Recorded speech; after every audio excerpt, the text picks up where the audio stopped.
দলীয় প্রতীকে জাতীয় নির্বাচনের ৫ মাস পরে দ্বিতীয় ধাপের স্থানীয় এই নির্বাচন, তাই ভোট নিয়ে গ্রামগঞ্জে হাটবাজারে খুব একটা শোরগোল নেই। ভোটারদের মুখেও নেই প্রার্থী নিয়ে তোড়জোড়।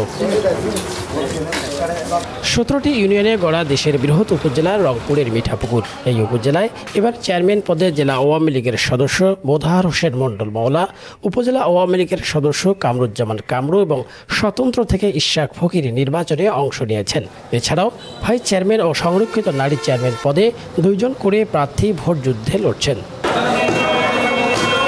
জনমত যাচাইয়ের মাধ্যমে পছন্দের প্রার্থীকে ভোট দিতে পারবেন এমন নিশ্চয়তা চান সাধারণ ভোটাররা। আমরা সাধারণ পাবলিক আমরা সুষ্ঠুভাবে যাতে ভোট দিতে পারি, এটাই আমরা চাইতেছি। যারা জনগণের দুর্ঘটনা যে কথা বলতে পারবে, উপকার করতে পারবে, যোগ্য একটা সৎযোগ্য ব্যক্তি যে কাজ করতে পারবে।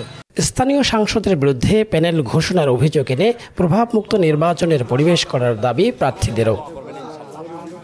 নির্বাচন অবাধ ও সুষ্ঠু নিরপেক্ষ হবে। সুষ্ঠু স্বাভাবিক ভোট চাই, সেই ভোটে নিশ্চয়ই মিঠাপুকুরের মানুষ সেই তাদের যোগ্য প্রার্থীকে ভোট দিয়ে নির্বাচিত করবেন। সন্ত্রাস, চাঁদাবাজ, মাদকমুক্ত মিঠাপুকুর চায় মানুষের উন্নয়ন করার জন্য, কাজ করার জন্য। নির্বাচনের দায়িত্বে থাকা প্রশাসনের এই কর্মকর্তার দাবি উৎসবমুখর এবং সুষ্ঠু ভোট গ্রহণে কঠোর প্রশাসন, তাই ভোটারদের নিশ্চিন্তে ভোট কেন্দ্রে যাবার আহ্বান তার।